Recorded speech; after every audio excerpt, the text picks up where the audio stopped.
Welcome to Hit the Books, the only weekly realistic fantasy booking podcast in the universe. I am your host, as always, Ryan Knightsey, and with me, as always, is the man of 1,000 nicknames. The most recent one is the Taco Bell Kid, Mikey Man Freddy. Mikey, how are you doing, my bud? Is indeed my new Twitter name. Yeah, I saw that recently at the time of recording. I saw that he changed it. I was so happy that I've become Twitter famous. Yes, your name has become Twitter famous. Now I am the Taco Bell Kid. The Beatbox Ghost had its time, but well, you didn't change your handle, right? It was just your straight up. You're still. I'm trying to remember. Was Beatbox Ghost the name? That was my handle. Yeah, the Beatbox Ghost. It was like my name. Yeah, on Twitter. Oh, there we go. I made that up in like high school, and I thought it was funny at the time, and then never thought of anything better. Until the Taco Bell Kid arrived. Until the Taco Bell Kid arrived, and now I'm the Taco Bell Kid. Your corporeal form is no more. I have transcended. My soul is taco. Your soul is taco. Your body is shell. My body is shell. The insides, I guess, are meat, lettuce, and cheese. My soul is taco. My body is shell. I am now the kid of Taco Bell. Hey! and flat smash cut to your gravestone reading the same exact thing.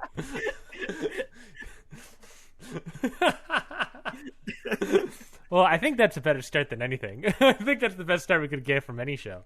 Thank you, everybody, for listening to this episode for tuning in to this week's episode of Hit the Books. If you don't know, if you're new to the program, every single week, Mikey and I book our own versions of Raw and Smackdown. So, enough of Vince. We decided, we're going to try to do it ourselves. And we've been doing it for nearly 2 years now. I think we might have passed it. We might have passed the 2-year anniversary, Mikey, and I have to double check that now that I think about it. I don't think we did. ... Question mark? I'm pretty sure we still have maybe like a week left after this episode. I'm going to double check real quick for us. Oh, yeah. The first ever draft day preview episode was August 17th. Oh, yeah, we're good. Is that next week? Hold on. Yeah, I mean, it's not next week. Next week will be the 14th of August. So, we're coming up on 2 years. Yeah, we're good. We got this. We got to do something. We got to do something special, I feel like. Oh, shit. Now I got to we need another anniversary episode. Yeah, what did we do last year? Did we do anything last year? We did. I feel like we did something. I can't remember what it was, but we definitely did something. We'll figure something out. Hopefully we figure something out. We'll sell Taco Bell. Maybe that's our gimmick. We'll just give you a Taco Bell gift card. A Taco Bell gift card. That's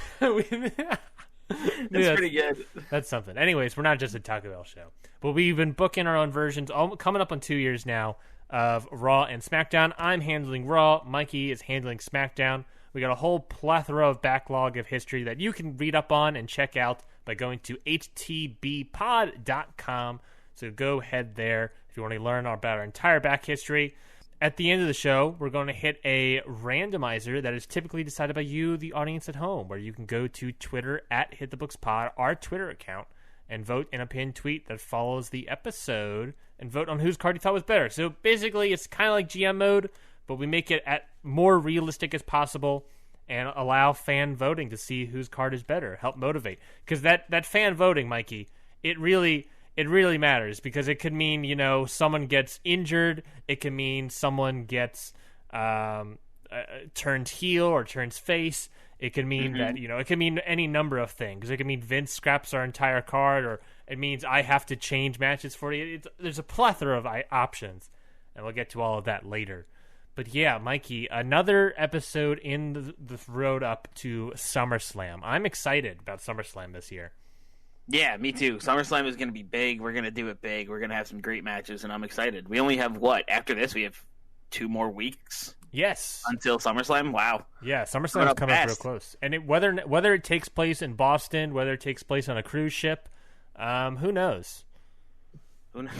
Did you hear about that? Did you hear about that news, Mikey? It's gonna be the Rock and Wrestling Rager. Yeah. Did you hear about that news? I did not. WWE is still trying to figure out what they're doing with SummerSlam this year. One of the ideas is a cruise ship, is a boat. Interesting. Wonder where they got that from. I doubt they're going to have fans there. Well, I guess it's probably an awful idea. They really shouldn't. I'm sure they'll find a way. Yeah, life finds a way as long as you have money to force it to be not well kept or safe. Anyways, that's a diatribe for a later conversation. But we're here to talk about Raw and Smackdown, Mikey. So we got 2 cards prepared for y'all at home to decide on whose is better. Mikey, who would like to go first? Are we going to go back? We didn't talk about this before the show. Last week we went back and forth. How did that feel for you? I liked it. You liked it? Yeah. I was into it. Do you want to do that again this week, or do you want to, or should we go one at a time, one card at a time? I don't know. I like going back and forth. I think it just helps us both like present our cards in like a nice manner, and it helps us both stay on top of our game. Okay, well then let's do that. I'll start with Raw then. I'll start with the show opener of Raw, which is featuring AJ Styles. The phenomenal one himself. He says that for a full week he's heard nothing from Paul Heyman. Interesting. Radio silence on his challenge to Brock Lesnar for the WWE Championship. Paul Heyman's texts are just like AJ Styles, AJ Styles, AJ Styles. He has a bunch of notifications, like DMs and different notifications from AJ Styles. And that means one thing. Brock is scared. Brock is terrified that I'm going to walk into SummerSlam and take his precious gold around his waist and become a 3-time WWE champion. And that makes sense. I'm the star of this business, wrestling for over a decade, wrestler of the decade.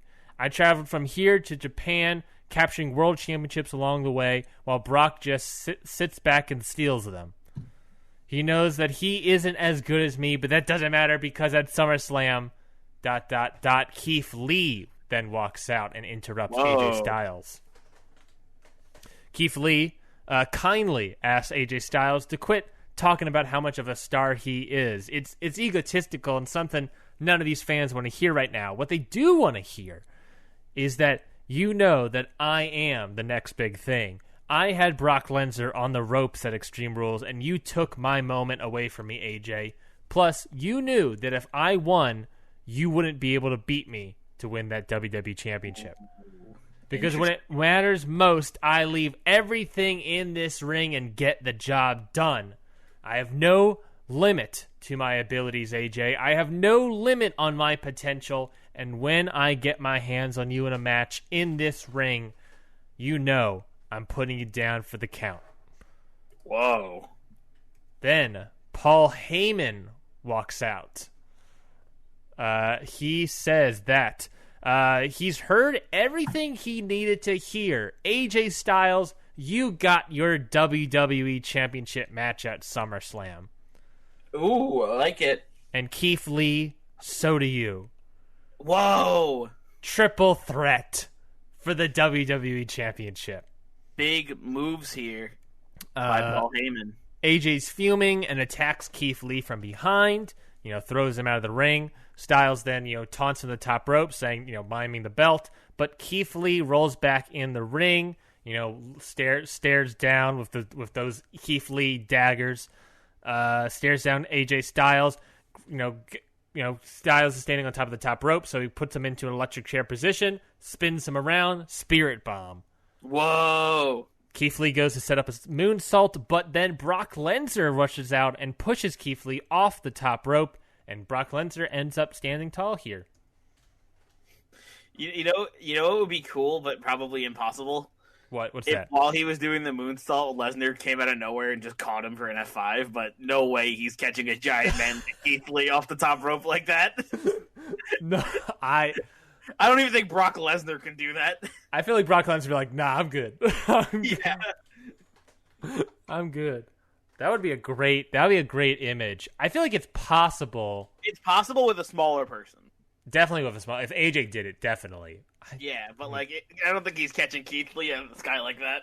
Brock's strong, but that's A lot of trust. That's a lot of trust and a lot of weight coming down very fast. A lot of momentum. So there we go. Announcement number 2 from the Raw side of SummerSlam. Not only do we have Edge versus Rollins, but we got the triple threat for the WWE Championship: Lenzer, Styles, Lee.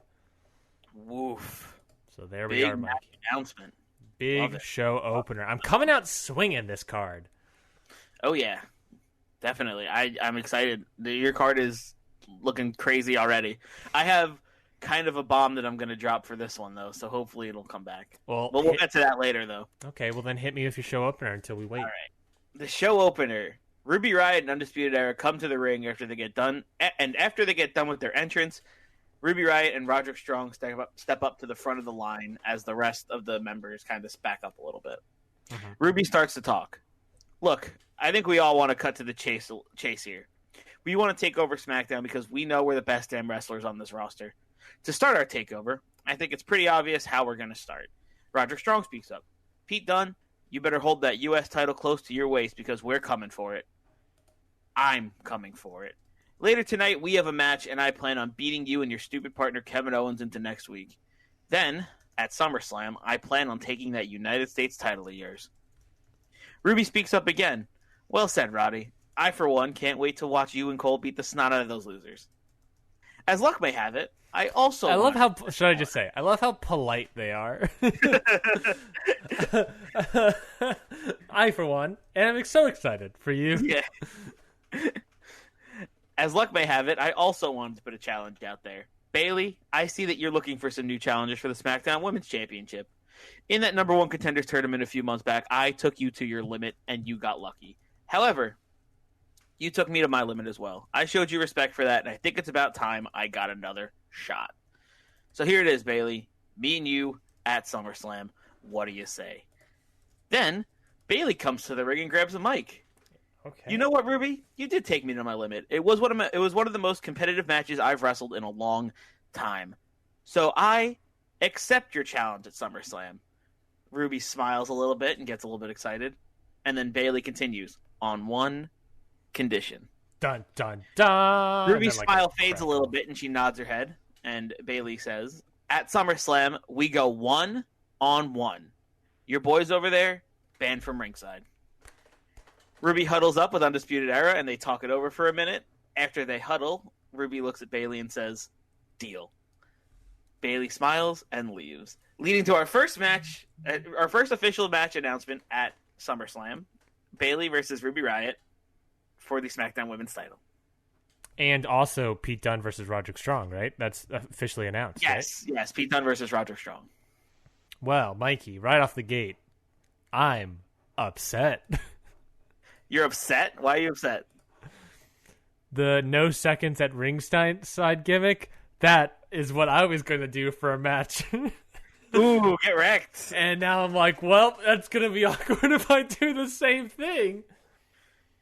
I mean, we both wrote our cards in advance, so it's not like we copied each other. And Raw airs first anyway, so if anything, it looks like I copied you. Yeah, but I haven't gotten. I was going to announce that next week, and you beat me to the punch, and now I'm like, shit, it's gonna be weird if I do the same gimmick. So maybe I can figure something out. Dang it, I'm upset right after that. I guess you'll find out what it might. Maybe I'll allude to it later. Maybe. All right. Okay. Well, besides that, I'm excited again. Hyping more hype for the main event tonight, which makes me excited for. Mm-hmm. I also thought about the possibility of a mixed tag match at some point. That was a plan. Oh, I like that right there. That was the plan. Bayley and Pete Dunne versus Roderick Strong and Ruby Riott. That was a plan. I like that a lot. Yeah, I like Bayley Riott. No seconds at ringside, keeping it fair. Riott proving that maybe trying or attempting to prove that she can take Bayley to the limit. Not only that, but past Bayley in that. And Pete Dunne, Roderick Strong, classic NXT style hard hitting bout. I'm just straight up excited for that, and we'll get a little bit preview of that for the main event. Yes. Well, let's go into Raw's first match, which is an interesting one here, Mikey. It's Roman Reigns versus All right. R-Truth. Oh, no. R-Truth. Detective R-Truth looks to be wanting maybe some potential revenge against Roman Reigns for getting dunked on and made fun of. It's fair, but, it's R-Truth. Roman Reigns, of course, defeats R-Truth. That's pretty obvious. An easy win for Roman Reigns. After the match, Usos come out and attack R-Truth, but two guys make the save, or more importantly, two fly guys make the save. Cedric Alexander and Ricochet. Roman takes out Ricochet, but Cedric gets Roman with that springboard clothesline on him, and they all get separated. I like it. I like the two fly guys making the save, and probably wanting a little revenge because Roman called Ricochet stupid for literally no reason. Well, when I said, I was like, I'm planting seeds. I get Roman calling Ricochet an idiot has a reason in the future, but like when he just said it yesterday, or last week when he just said it, it kind of just felt like it came out of nowhere. Like there was no reason for it.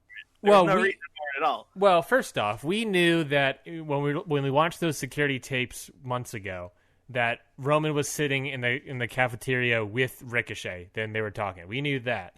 I know that, but I'm saying there was Roman's a heel. How about that? Is that explanation good enough? Roman's a goddamn heel. It seemingly was just like, it'd be like if me and you were just like having lunch one day, and then I went back and I talked to my other friends. I was like, yeah, me and this idiot Ryan were having lunch. Like, well, are you a heel? Are you a heel? Or are you a baby face? What character alignment is the Taco Bell Kid? The Taco Bell Kid? Listen, I don't know, man. How dare you? I haven't worked out the gimmick of the Taco Bell Kid. Well, the gimmick is, at the very least, Taco Bell sponsorship. I mean, that's one of the. It's got to be one of them, right? Why do you think WWE has not done like a sponsored character? Because I don't know. Like they like advertisers so much. Look, it's the Snickers boy. Yeah, or they did. Now that I think about it, didn't they have like an actual playable Snickers in one of the WWE video games? Yes, they did have a big playable Snickers bar, yes. Like, at this point, I wouldn't be surprised at some point if, like, a character is, like, well, I guess Brock Lesnar did it, where they had, like, the Jersey Mikes on the trunks, or Jimmy John's. Well, that's just his gear, Yeah, but that's free TV sponsorship money, baby. That's integrated marketing. Yeah, I guess so. Just like, somebody's just like, you know what I really want right now? Jimmy John's. Okay, what's happened on SmackDown? All right, match number 1 on SmackDown is Birch and Lorcan versus Heavy Machinery, in which Birch and Lorcan pick up the victory, which leads right into my segment, if you'll let me. Go for it. There's a post-match interview with Birch and Lorcan about their win tonight against Heavy Machinery. Lorcan says, Heavy Machinery are amazing competitors, and it was an honor to share the ring with them, but we actually have something to address. One Nation, you said you've beaten every tag team SmackDown has thrown at you. Well, you haven't beaten us. You want to see what we're capable of? You want to take us on? We challenge you to a match next week for the Tag Team Championships. Next week? Birch chimes in. Give us an answer later tonight. If you aren't scared, that is. And then they throw him up, of course. Wow, next week. I thought that you're building some sort of SummerSlam, but we might be getting it next week? Might be. Great point. I'm excited. I'm very excited. We talked about this last week, that it looks like Birch and Lorcan might be the only people left One Nation can challenge. Yes. Would Birch and Lorcan take the titles from One Nation? We'll see. Well, maybe. Yeah, assuming they get a title shot. Let's move in back to Raw. I got another match here for you, Mikey. In fact, It is Seth Rollins and Dave Mastiff, or just Mastiff. He's lost his first name, migrating over to America. So this match is a tag match with Rollins and Mastiff, of course, of Murphy on the side, versus Lucha House Party, everybody's favorite party. Murphy, of course, gets involved a lot in the match. Typical. And at some point, Edge jumps Murphy to stop Murphy from interfering in the match so much. which allows Lucha House Party to get the upset victory. Edge is like, no cheating. No cheating. And then, like I said, I swapped my segment, Mikey, and you already gave yours, so here we go. After the previous match, here's the segment. Edge grabs a microphone and says that he's sick of watching Seth Rollins, Mastiff, and Murphy get involved in matches. You talk about how high and mighty you are, but then you constantly sink to cheating at every moment you get. You don't care about professional wrestling, the thing that I've been thriving to do for 9 years, while you just breeze on by, taking the easy way out. Seth, that ends at SummerSlam. I was sick of watching you do that with the Authority, and I'm sick of watching you do it now, and I'll make sure it doesn't happen at SummerSlam. Powerful. Love it. There we go, baby. Boom, Strong bing, promo bang, from boom. Edge. Strong promo from Edge. I love it. Strong-ass promo. So there we are. That's my segment. That's my promo from Edge. The fire, the grit. All right. I love it. I love it. What's over at SmackDown? Over on SmackDown, we have match number 2, Humberto Carrillo versus Drew Gulak, in which Humberto Carrillo picks up the victory. Oh, Carrillo, he's a heel now, so is he doing any sort of shenanigans or just showing off his prowess? He's just showing off that aggressive side a little more, you know. Okay, makes sense. Building up Humberto as well. Interesting. Because we had that gimmick change where he went from nice guy Humberto to scary aggressive Humberto. Yes, he got his nipple surgically removed. Perfect. I like it. Moving into Raw, I got a segment here, and if you allow me, Mikey, another match. You shook your head yes, so I'm just gonna say that for the audience. Sorry, drinking water. You're not allowed to drink water. What is this? A podcast where you talk the entire time? We got a segment here. It's Shorty G and Daniel Bryan talking backstage. That Bryan is training Shorty G for his upcoming match, giving him advice and the such. And then we go straight into the match, which is Shorty G with Daniel Bryan versus John Morrison. Ooh, I like it. I like that up. Shorty G gets the victory over John Morrison. Okay. Over the former IC champion. And Andrade attacks Shorty G after the match, but Bryan quickly stops him. All right. So keeping up the idea of Andrade and Daniel Bryan along with Shorty G, but then also, a little bit of a throwback. You remember when John Morrison had that tag match against Sheamus and Miz, and the partner he chose was Andrade. So very interesting. A little bit of a throwback. So, Mikey, what are your next 2 spots over at the Down of Smacks? All right. So next up we have a video package, and Ryan, I need you to stick with me with this one. Okay, I will do my best. I'll honey glue myself to the my chair to stick with you. Drew McIntyre is sitting by the fireplace with a drink in hand. You're getting scared, Randy. I can sense it. When the prey starts to get desperate, that's when the hunt starts to get exciting. Drew takes a sip of his drink and says, "Man, this new stuff is pretty good." He puts the glass down on the table next to the bottle, and when we get a close-up of the bottle, it's got a snake inside of it.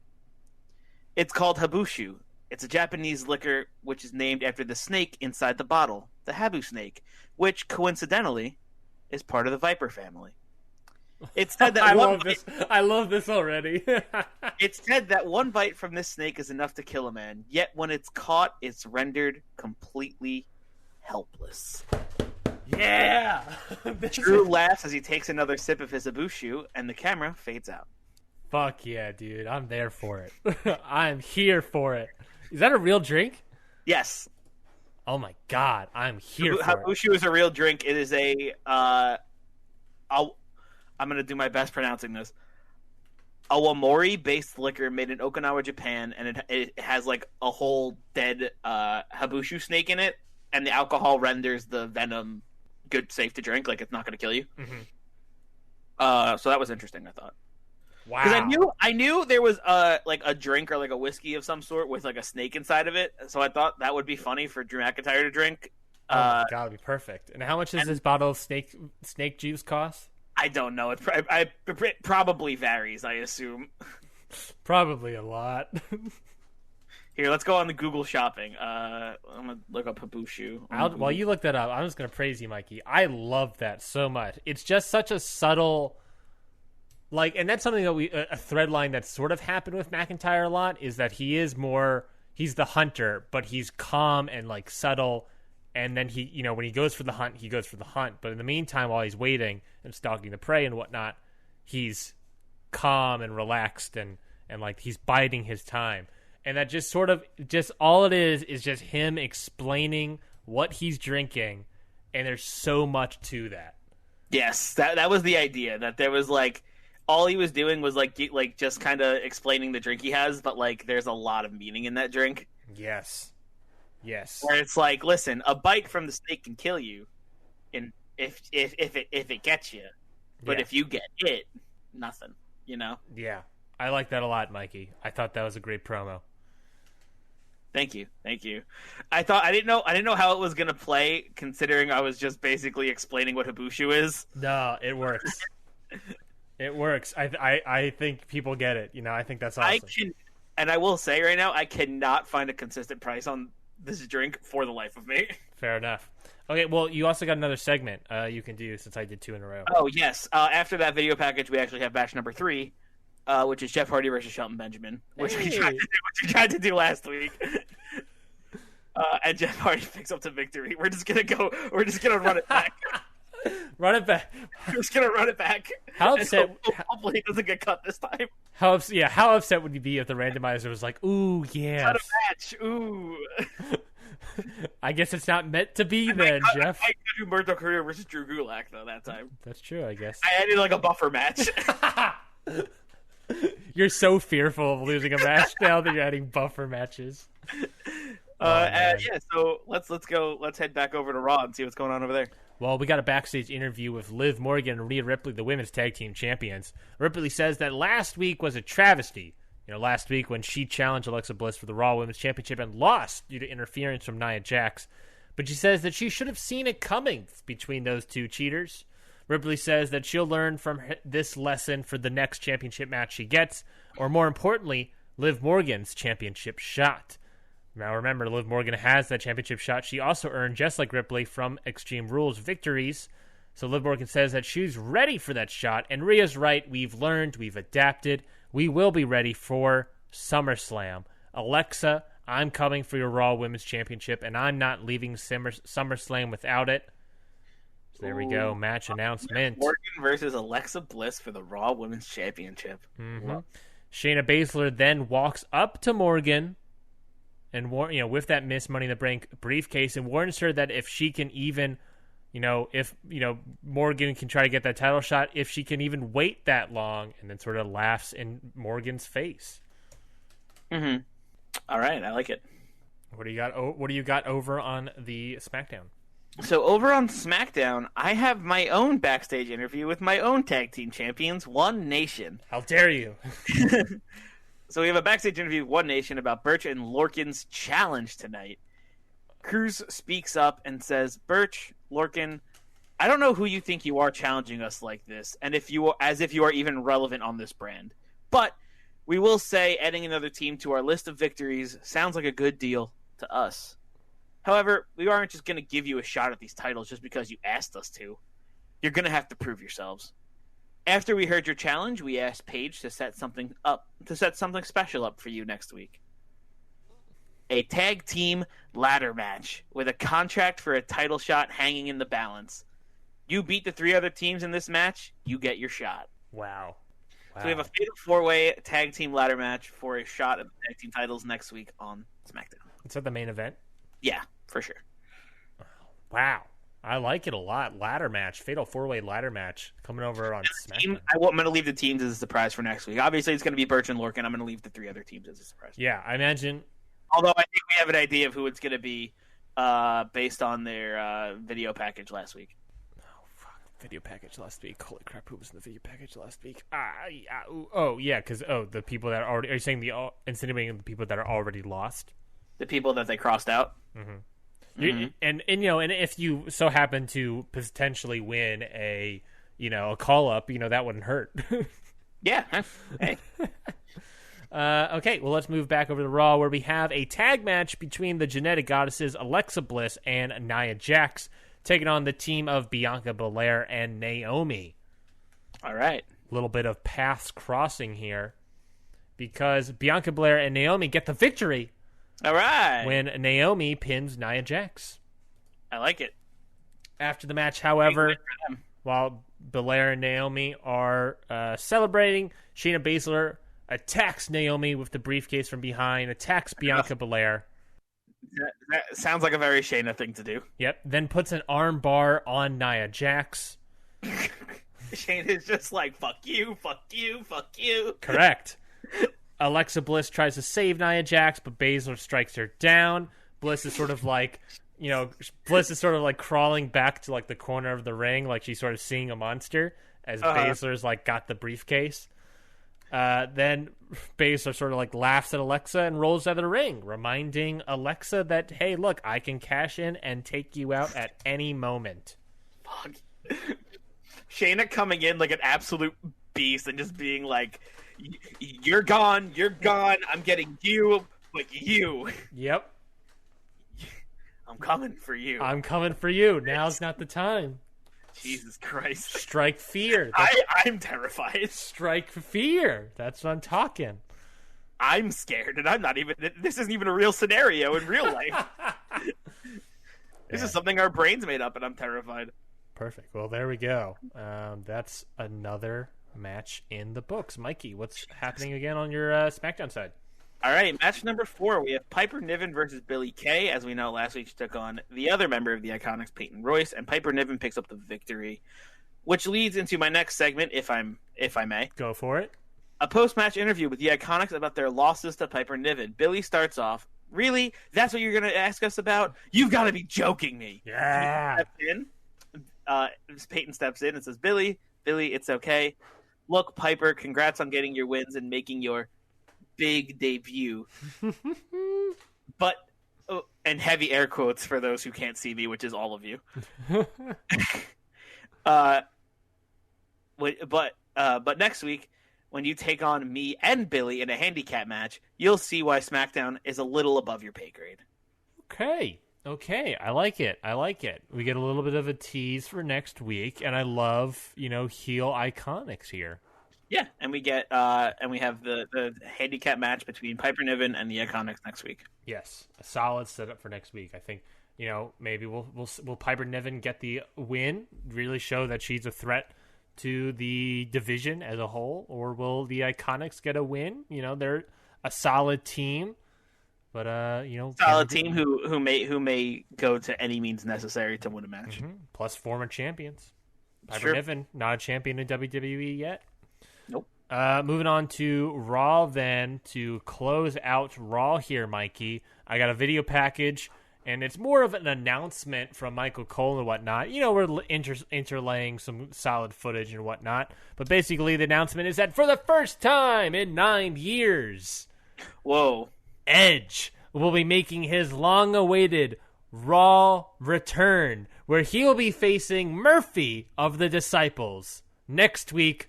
Main event of Raw. I love it. The winner of that match will be able to add a stipulation to the SummerSlam match of Edge versus Seth Rollins. Ooh, spicy. Edge, of course, has his work cut out. I like how Edge is fighting for himself and Murphy is fighting for Rollins. On behalf of the Messiah.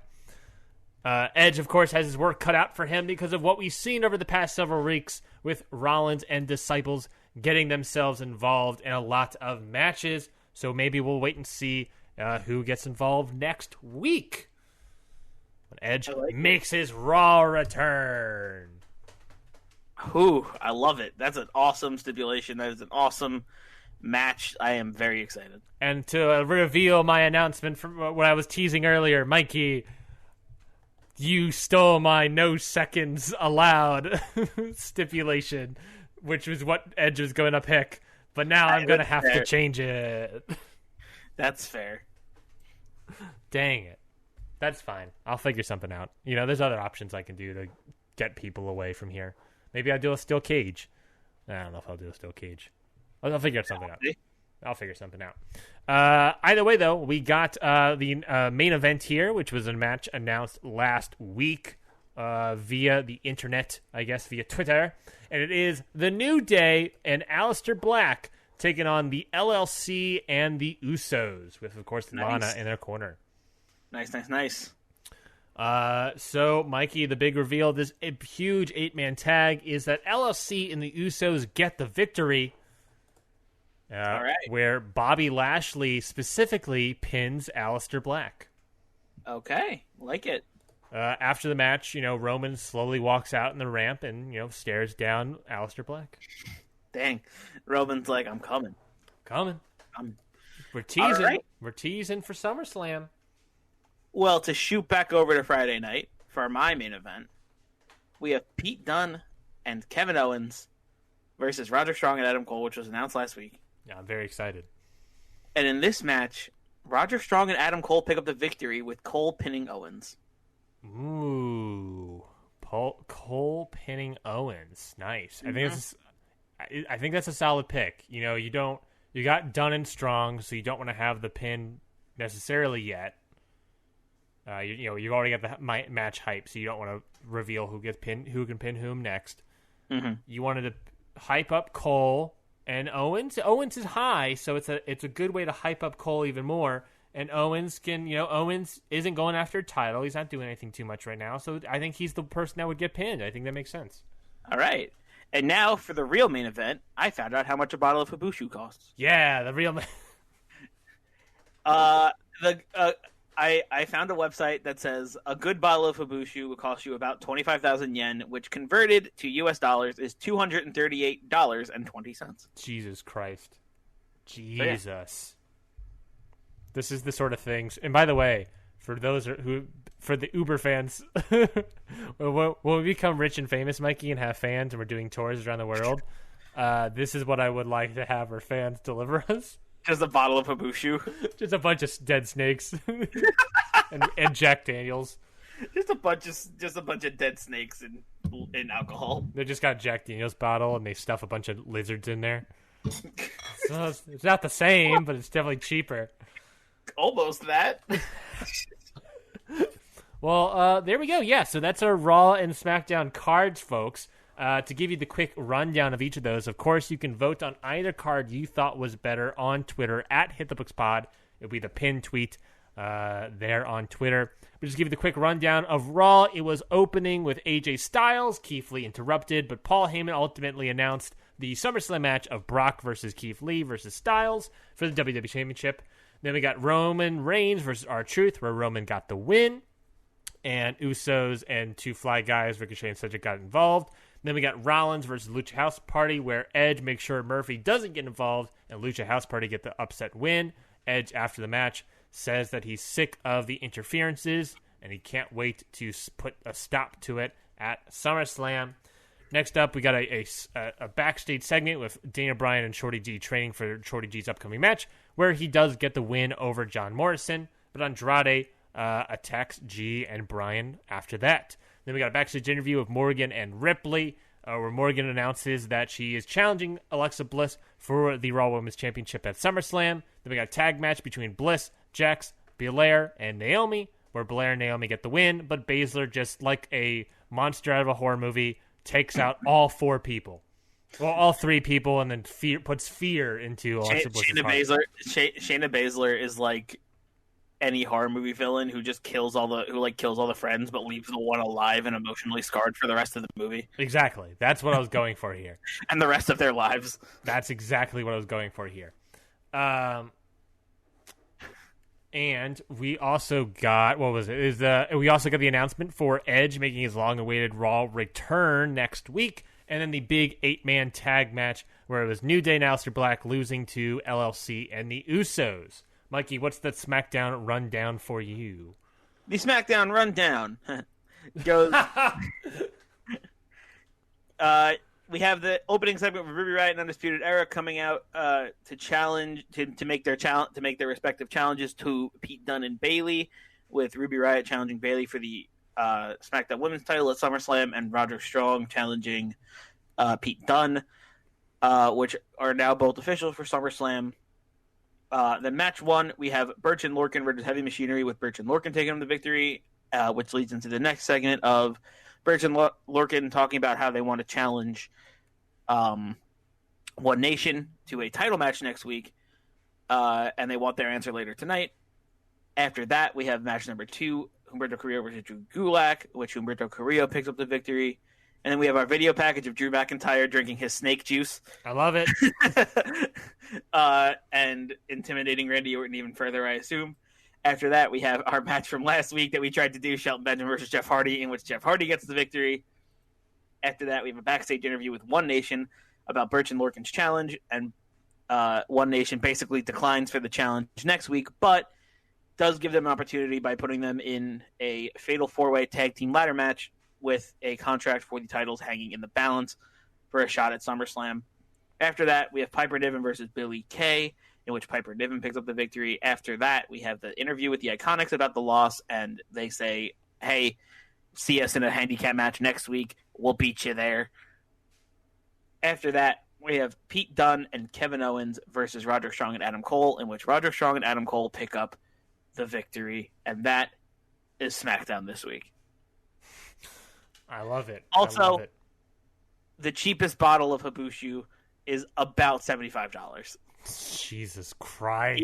Even a cheap bottle runs you about $75. Jesus. Well, there we go, folks. You can sip it on your Habushu. You can be voting on which card you thought was better. Was it my version of Raw? Was it Mikey's version of SmackDown? We're all building up to SummerSlam here, but we want to know which card you thought was better, and that, of course, will lead to what will happen to us today. Last week, people voted, and now we have to know what happens. Mikey, Raw got the victory. Ah, damn. Yeah, so sorry about that. I had a good card, but I just had, had a little bit better here. So I'm gonna, like I said, the fans vote. So I'm gonna hit that randomizer on you, Mikey. Are you ready? Yep, hit me. Here we go. I'm excited to see what we get already. It's the thing of like how randomizers they always update slowly. Mm-hmm. The first one could have been worse. It could have been like a double booking where I have to hit it twice on you. Oh no! And it comes out, it's not as bad. Instead, it's card subject to change. Replace an entire match. Man, I just cannot keep a card these days, huh? No, you cannot. So, replace an entire match. You got Birch and Lorcan versus Machinery, Humberto versus Gulak, Hardy versus Benjamin, which you cut last week, Niven versus Kay, and then your main event, Dunne and Owens versus Strong and Cole. I'm going to imagine you're not cutting the main event or the opener. No. Probably not Piper Niven. All right. I think I have an idea of what I think I'm going to cut. Or cut and replace. I think I'm going to cut and replace Carrillo and Gulak with another random matchup of Rey Mysterio versus Drake Maverick, in which Rey Mysterio gets the win. They were available. A great reason to book any match. It got cut. Let's just say Humberto Carrillo or Drew Gulak couldn't make it to SmackDown for some reason. He got stuck in traffic. What a weird match, by the way. Mysterio versus Drake Maverick. Never thought I would ever see that match in my lifetime. I never wanted to see that match in my lifetime, but I didn't really have a choice. I guess I did, but I don't know what else to do. It's such last minute, and I'm just like, yes, this one. Well, hopefully that helps you in some way. Jerry Goose got stuck in traffic, and I had to figure something out, and they were around. Okay, well, there we go, folks. That's the end of this week's episode of Hit the Books. Thank you, everybody, for, again, tuning in and listening to this program. Thank you so much. Love you so much. This program. It's my John Wayne impression program. That's a joke for the 50-plus-year-olds that are listening to this. Get the demographics, man. Get the demos. Got to hit those demos. So thank you everybody for listening to this week's episode of Hit the Books. If you liked it so much, leave a review on iTunes, 5 stars or more. We would greatly appreciate it. And of course, you can subscribe as well to make sure you get more of the podcasts and episodes and stuff when it all comes out every single Friday, along with, of course, that SummerSlam pay-per-view down the road when it comes out. And, of course, our sister show, Wrestling with Statistics, which comes out every Monday, sort of a review show of wrestling a couple wrestling matches that week, in terms of stats and analytics, helped with Craig from Pro Wrestling Musics. You can also follow us on Twitter at HitTheBooksPod. There you can see vote in the randomizer polls, obviously, and just see our general thoughts on the world of professional wrestling. If you want more Hit the Books content, you can head over to htbpod.com, where you can look at our entire historical backlog and archive of what we got, all the matches and cards we've booked in our past history, along with some other information that you may enjoy.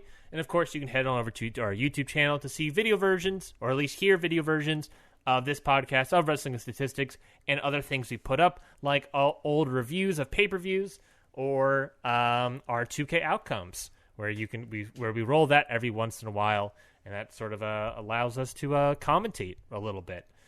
Which is one of my favorite things to do, and I really hope we roll one of those soon. Mm-hmm. He's really putting out in the universe 2 weeks in a row. Chaos Magic. Chaos Magic, baby. Well, so that's it. That's it for this week's episode. We'll be back next week for an all brand new episode. Next week, I think, is our 2-year anniversary, Mikey. So hopefully we get 2 years. That's crazy. Can we just talk about how crazy that is? Yeah. It's Wild. pretty crazy, right? Doing a podcast for 2 years. Yeah. Holy crap. Jude the cat, can you think that's crazy? No. Oh, he's looking at a toy. Okay, that's fine. I love my cat. He's so cute. Never mind. We're at the end of the episode. I'm not going on a diatribe about a cat. So thank you, everybody, for listening to this week's episode of Hit the Books. We'll be back next week for our 2-year anniversary celebration. We'll see what we're doing then. Mikey, for Mikey, I've been Ryan. We'll see everybody next week. Until then, we've got 2 words for ya. Book it.